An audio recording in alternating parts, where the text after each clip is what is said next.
Você doaria o seu corpo para a ciência? Não apenas alguns órgãos, mas o corpo todo, para que ele fique inteiro, conservado, à disposição de quem estuda medicina. É difícil responder. Será que existe alguém disposto a fazer isso? Tem. Eu fui conhecer a história de duas pessoas que tomaram essa decisão difícil. Seu José Maria tem 71 anos e é motorista de táxi aposentado em Belo Horizonte.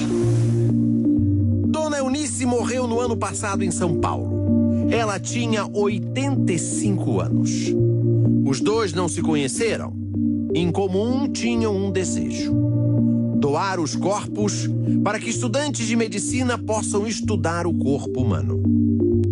Todos os familiares ligavam para saber onde ia ser o velório e o enterro, e nós comunicamos a todos que não haveria. Porque era por decisão dela não ficar sofrendo por um corpo que já não existia mais, com vida. Thelma Parada Simão é neta de Dona Eunice. Neta de Dona Eunice e professora de anatomia. Quando a avó morreu, o corpo foi para a Universidade de São Paulo, a USP. E então, Thelma fez um pedido surpreendente. Ela queria ser a primeira a dissecar o corpo da avó. Quer dizer, abrir o corpo da avó, retirar, separar e depois estudar órgão por órgão. Como é que a senhora trata da morte assim com tanta naturalidade? Um coração morto. O coração que a senhora vai ver da sua avó. Por que é uma coisa assim tão natural?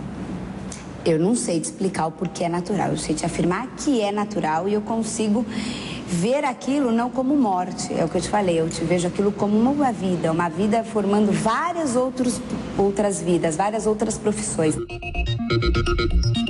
O público brasileiro teve uma ideia de como fica um corpo fatiado em 2002, na polêmica exposição Corpo Humano Real e Fascinante.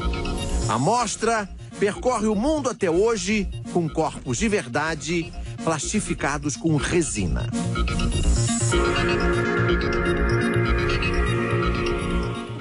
Tatiana é irmã de Thelma. Ela não é anatomista. Como que a sua família recebeu a decisão da sua irmã de dissecar o corpo da sua avó? Bom, como todos na família gostam muito da área de ciência, a minha avó sempre gostou, a família acabou encarando com naturalidade. Dona Eunice resolveu doar o corpo porque quando era jovem queria ser médica.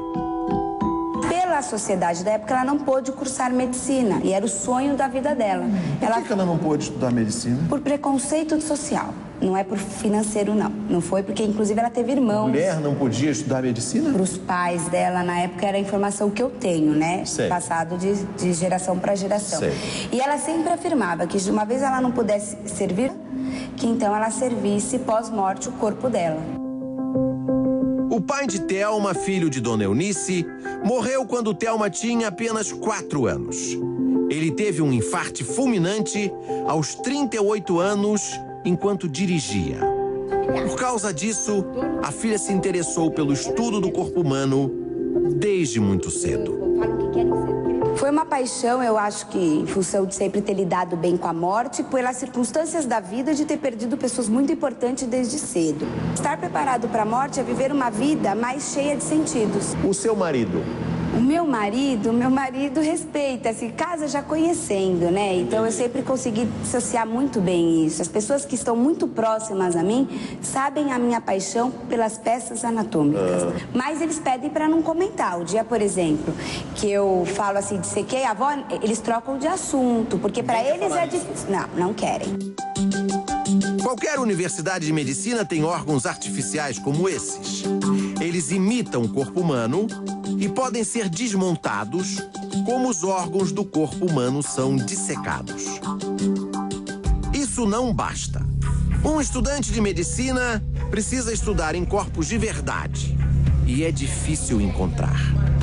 Os corpos são conservados em formol e podem durar 100 anos. A Universidade Federal de Minas Gerais tem 6 corpos e 160 alunos. Um corpo para quase 27 alunos. É muito pouco. Uma vez o seu José Maria deu carona a um médico. E isso mudou a vida dele.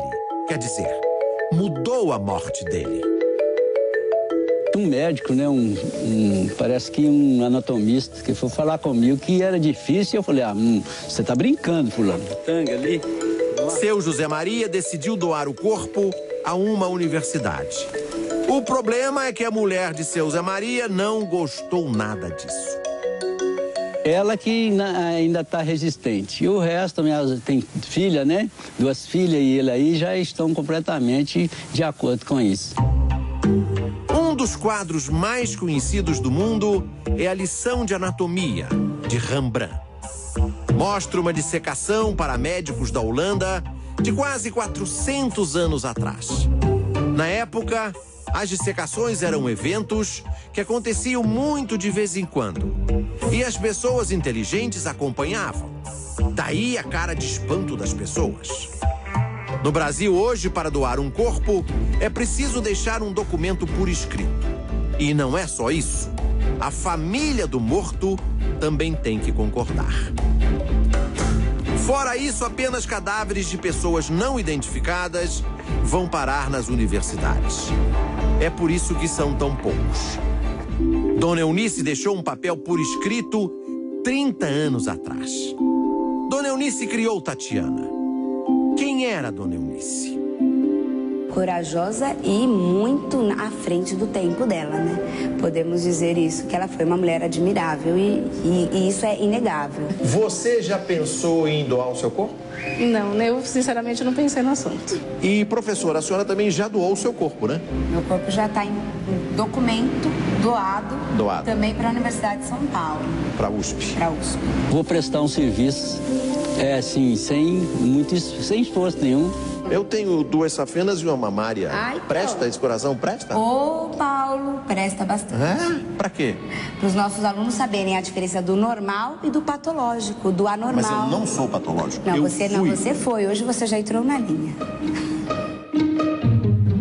É melhor encerrar essa entrevista. Porque a professora Thelma tá de olho no meu coração.